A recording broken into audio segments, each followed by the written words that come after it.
Magnetic resonance imaging, or MRIs, are powerful diagnostic tools that are pain-free and non-invasive. Dr. Krishna Chaudhri is a radiologist at Providence Hospital. The hospital is one of the first in the area to offer patients an open MRI experience. And if you've ever had an MRI experience that was not open, you know how exciting it is to have an open MRI experience. Good to have you on the show, Doctor. No problem. I've had a million MRIs because of my back, and just let's explain to people why why a doctor would send you to get an MRI. What could be wrong? Yeah, well, MRI is a form of medical imaging that allows us to, diagnose diseases or certain conditions in your body. Kind of like X-rays and CAT scans. The difference with MRI is it doesn't use radiation, and it actually uses a magnetic field, which interacts with your tissues in a certain way, and it sends the information to a computer, which produces images. And this MRI is mainly used for soft tissue imaging, while X-rays and CT, CAT scan are used mainly for bones and other sports injuries. Mm-hmm. But so the most common reasons we see MRI are sports injuries, joints, spine imaging, and brain neurological imaging.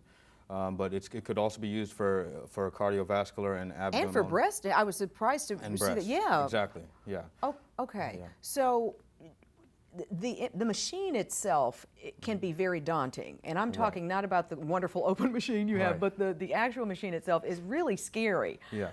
Can you explain what it's like? Yeah, so it's like a coffin, doctor. Yeah, well, you're talking about a traditional MRI scanner, which we call a closed bore MRI. It has a donut hole configuration.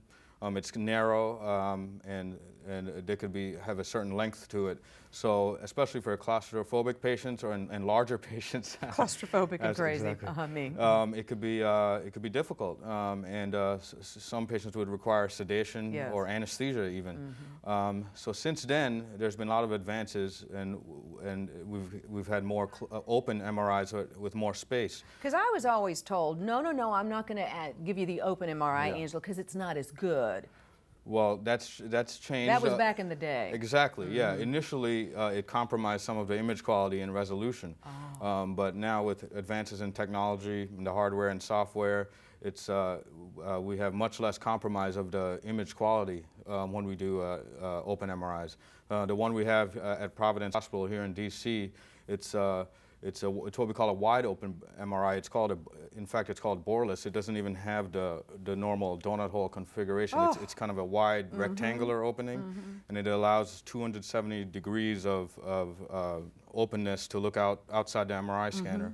And it's configured in a way where you could even have a family member or a caregiver stand next to the patient because the walls aren't to the side. It's kind of angled. So it's been really nice for patients, and it's about as comfortable as an MRI experience you could have, because as you said, it's not the most comfortable experience. Yeah, and you know, doctor, I think I've had one in the open MRI, and everything you're explaining is exactly what happened. I had my partner, Peter, standing next to me and holding my hand, but the first time I did have to be sedated. I mean, they gave me whatever Valium, which I was still lucid and was able to do whatever, but since I've had so many after that, mind over matter, I will myself to never close your eyes, put the jazz music on, because there's a lot of noise. That's what people need to know. There's a lot of noise coming out of this imaging machine. Absolutely. So you have to have some sort of headphones on. Yeah, exactly. We have the same thing. We have music with headphones with your choice of music. And the machine, it goes through processes where it makes loud clicking and noises. So it's it could be very loud, and it's a longer exam. You have to hold still, so it's different from CAT scan and X-rays. So that's why we do our best here at Providence Hospital to make it as comfortable as possible. And we think the wide open MRI we have is the only one of its kind in the district. That's fantastic. Yeah. So and why did you guys decide to invest in this? Oh, well, we think, first of all, for our patients primarily, and for, it's useful for our patients and anyone in the District of Columbia, for our community. We think, we had one MRI scanner and we wanted another one. We wanted to make sure that we have a clear, difference where we have a better, for patients who are claustrophobic or larger, which, it's a significant percentage who are either claustrophobic or larger. Yeah.